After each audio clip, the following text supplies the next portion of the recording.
जय गुरुदेव. तिसरा प्रकाश लिया पुरुष, प्रकृती पुरुषाचा करी नाश. जेवी उभय काष्टी प्रकाशला अग्निलेश, तो जाळी तोही काष्टा.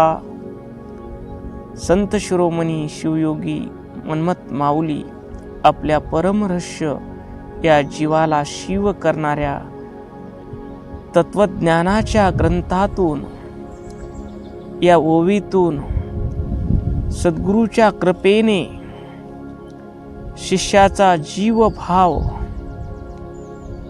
आणि संसाराकडे बघण्याचा त्याचा दृष्टिकोन, मी जीव आहे आणि हे जगत आहे, या दोन्हीचाही जे अज्ञान होतं त्या अज्ञानाचा नाश होतो आणि तो स्वतःही शिवरूप होतो आणि त्याच्या दृष्टिकोनातून विश्वही शिवरूप होते.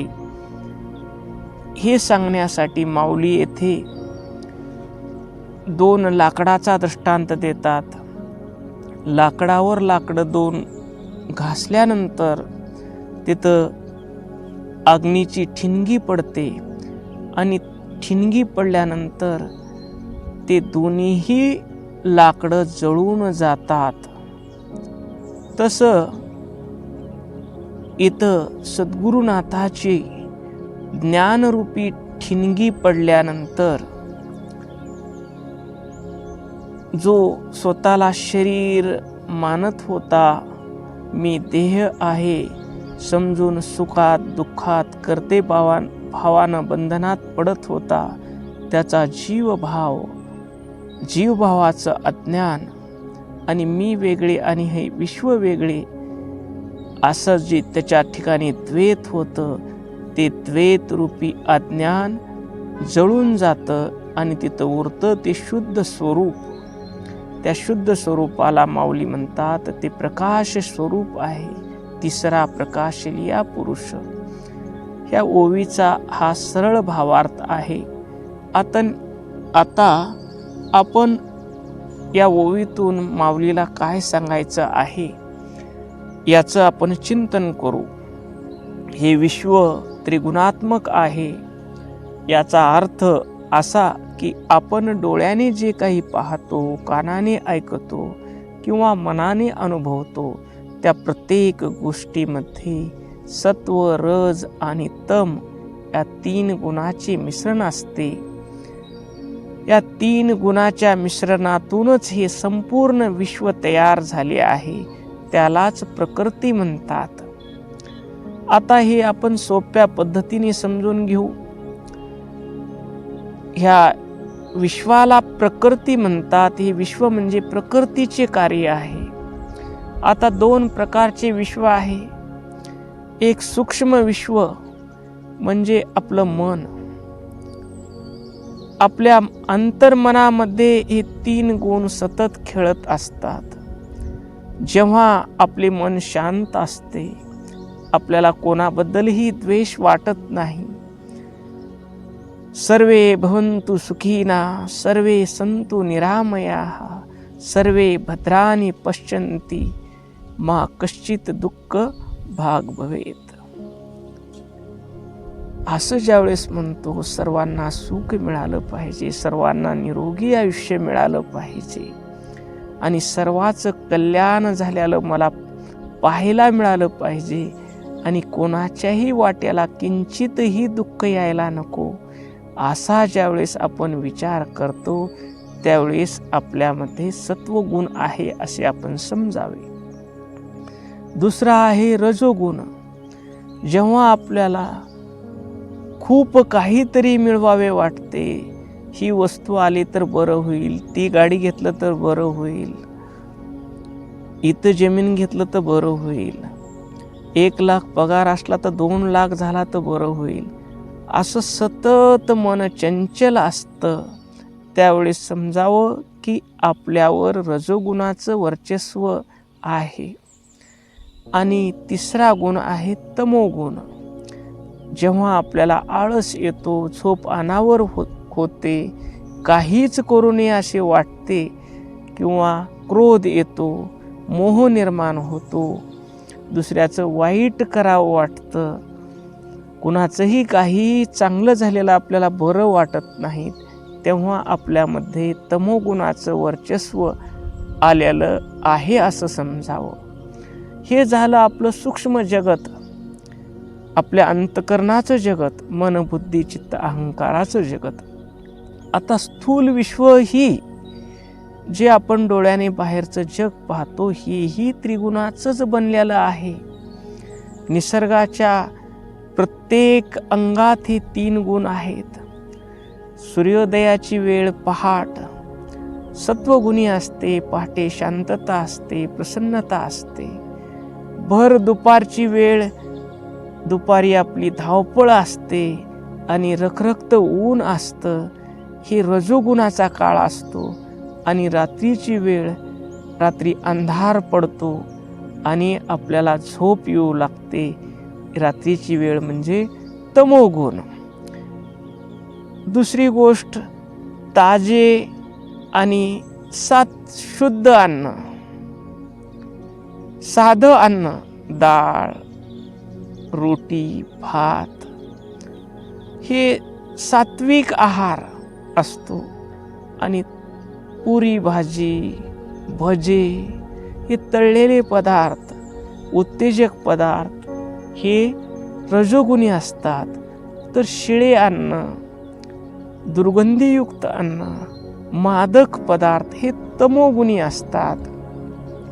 आणि या विश्वाचा डोलाराही ज्यावेळेस परमात्मा त्याला इच्छा होते की जगाची निर्मिती करावी, मी एक आहे, मला अनेक व्हायचं आहे, त्यावेळेस तो त्याचा रजोगुण असतो.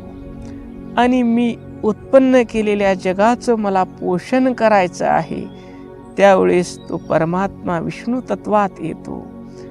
आणि जगाचा संहार, थकलेल्या जीवाला विश्रांती देणारी शक्ती म्हणजे तोच परमात्मा शिव होऊन जगाचा विलय करतो, संहार करतो.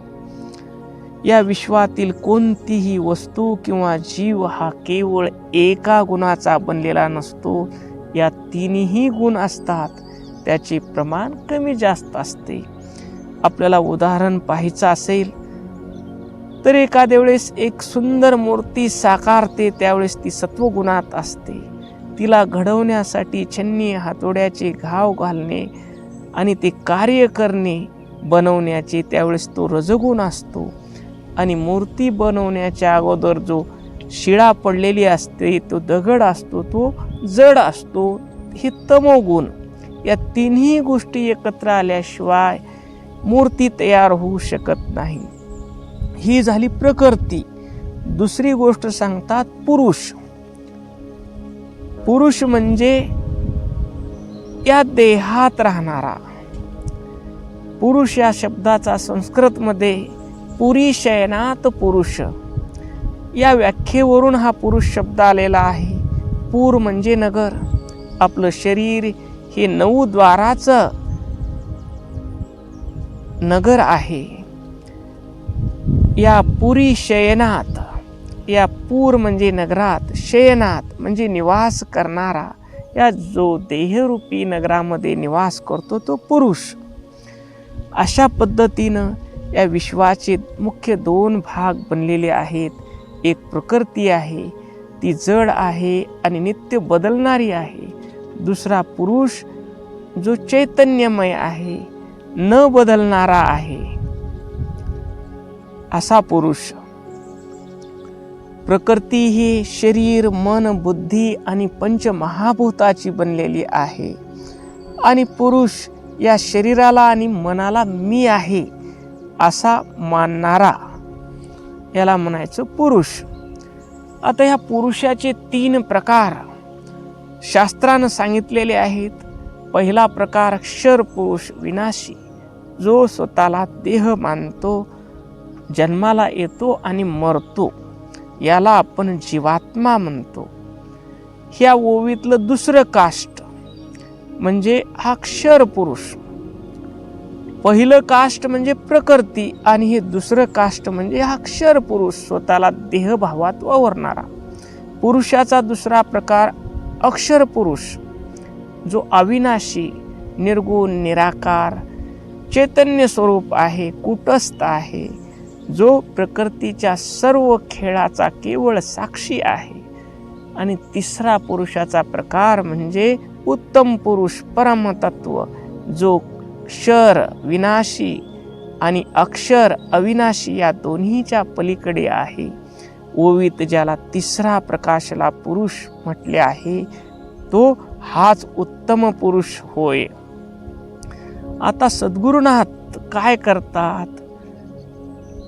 शिष्य ज्यावेळेस सद्गुरुनाथाकडे जातो, आपले दोष सगळे सांगतो आणि डॉक्टरकडे ज्यावेळेस पेशंट जातो त्यावेळेस काय काय आजार आहेत तो प्रामाणिकपणे सांगितल्यानंतरच डॉक्टर त्याच्यावर उपचार करतात. तसं सद्गुरुनाथाकडे शिष्य जातो आणि सांगतो, पुरे हा संसार कंटाळले मन फार. गुरु महाराज, हा संसार करता करता इथं काहीही पूर्ण होत नाही. मी कितीही पळालो तो घरातलं एकही माणूस समाधान होत नाही आणि मलाही समाधान वाटत नाही. माझ्यावर कृपा करा. हे विश्व काय आहे आणि मी कोण आहे हे मला सांगा. असं ज्यावेळेस शिष्याला ज्यावेळेस पश्चाताप होतो आणि त्याचं अंतःकरण शुद्ध होतं, आपल्याला केलेल्या कर्माचा संपूर्ण पाढा सद्गुरुनाथापुढे सांगतो आणि या कर्मातून सुटकेचा उपाय विचारतो, त्यावेळेस सद्गुरुनाथ त्याला उपदेश करतात. बाळा, तू चैतन्य स्वरूप आहेस. हा देह म्हणजे तू नव्हेस. जन्म न मरण हा देहाचा धर्म आहे. सुख दुःख हा मनाचा धर्म आहे. तहान भूक हा प्राणाचा धर्म आहे. तू देहालाही जाणणारा आहेस, मनालाही जाणणारा आहेस, प्राणालाही जाणणारा आहेस. देह उत्पन्न व्हायच्या अगोदरही तू होतास. देह बाल, तरुण, वृद्ध झाल्यानंतर त्या सर्व अवस्थाचा तू साक्षी आहेस आणि याच्यानंतर होणाऱ्या मृत्यूचाही तू साक्षी राहणार आहेस.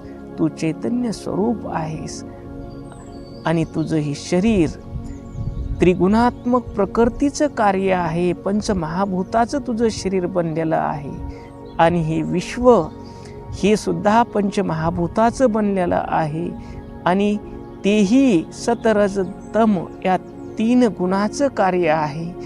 आणि तू या सर्व तुझ्या देहाचाही आधार तू आहेस आणि या विश्वाचा आधार असलेलं चैतन्य तूच आहेस. हा सद्गुरुनाथ त्याला बोध करतात.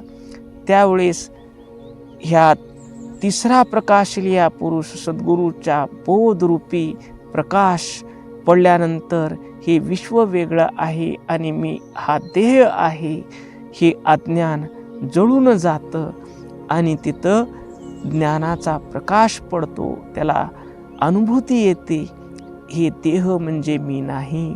मी अखंड आनंद स्वरूप आहे, सुख स्वरूप आहे, ज्ञान स्वरूप आहे, प्रेम स्वरूप आहे, शांत स्वरूप आहे.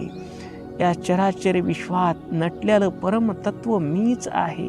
माझ्याशिवाय दुसरी कोणतीही व्यक्ती नाही, वस्तू नाही, सर्व काही मीच आहे असा त्याला अनुभव येतो आणि त्याच्या आत्यंतिक दुःखाची निवृत्ती होते. त्याची दृष्टी मंगलमय होते.